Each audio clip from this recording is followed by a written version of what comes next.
Recently, I travelled to Denver, Colorado with my wife and my wife's parents.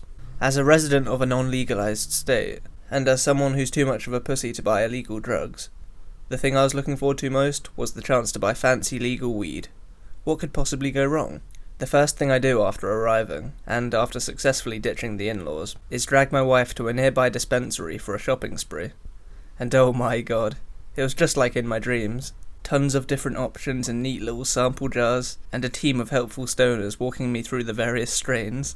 Are you looking for a mellow body high, or do you want something that gives you a bit more pep and energy? Or are you just hoping for something light to take the stress off? Yes, yes, and yes, I reply eagerly, like a fat kid in a candy store.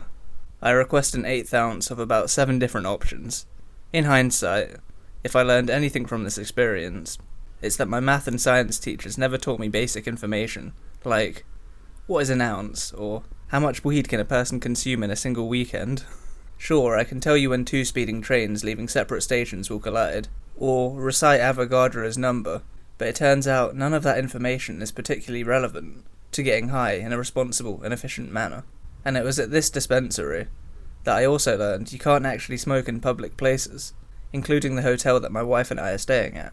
As a result, before leaving, I begged my wife to buy some edibles that I could munch on until we found a place to properly get lit. After expressing shock as to the absurd amount of drugs we were buying, unlike me, she is the product of a private school and understands the imperial measurement system. She relents, and we walk out of the store with what felt like a dump truck of weed, plus a small package of ginger snap cookies. When we finally get back to the hotel room, I tear those bad boys open, only to find about a dozen tiny cookies, roughly the size of a quarter. What the fuck, Denver? Seeing the skepticism and hunger in my eyes, my wife warns me that I should go easy and look at the back of the package first before trying one. Dose size: half a cookie. I read silently as I started taking micro bites from around the edges. Like a giant chinchilla, gnawing on a sunflower seed. But what kind of savage only eats half a cookie? So a second later, I sneakily pop the remainder into my mouth.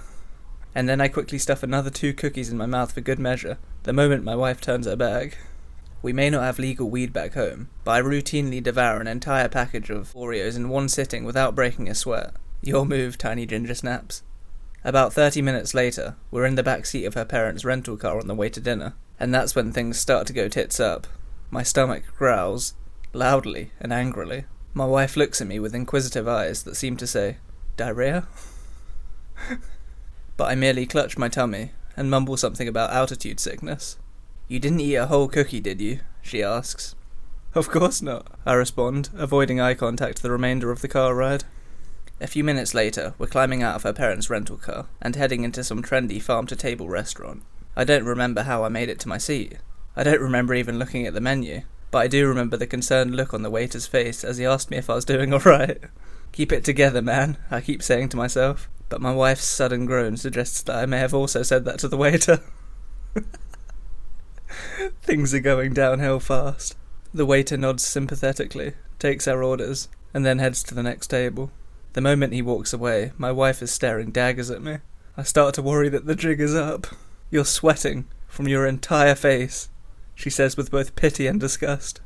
Not quite knowing what to do, I reach for my napkin and proceed to dab my cheeks, nose, neck, chin and forehead.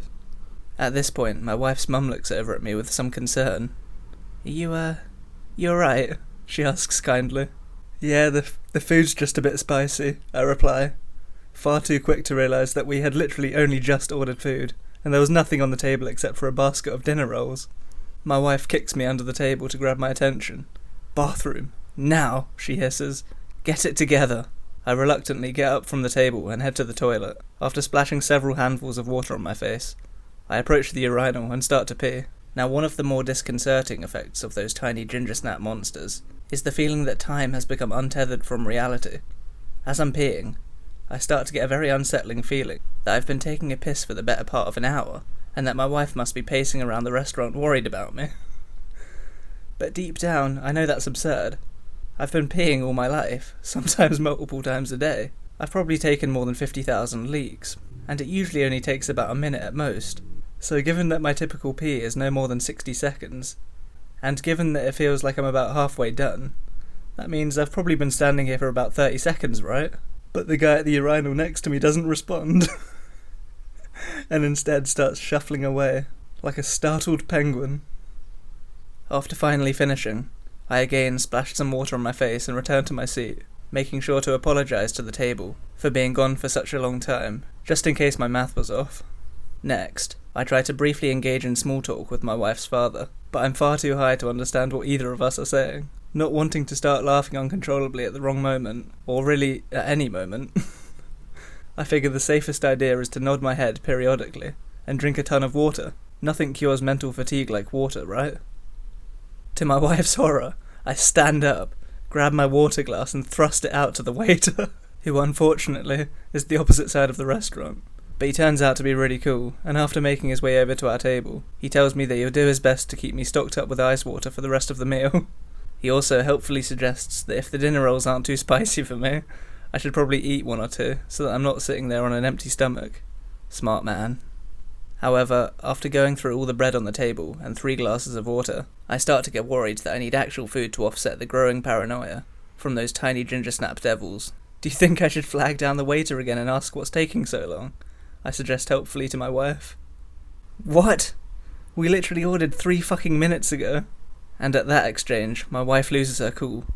How many cookies did you eat? She demands.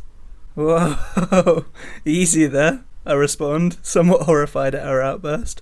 I had a few cookies, but keep it down. I don't want your parents to know how fucked up I am right now. Really? They're sitting 2 feet away from you. They know. I look up for the first time and notice both my in-laws just staring at me for what felt like eternity.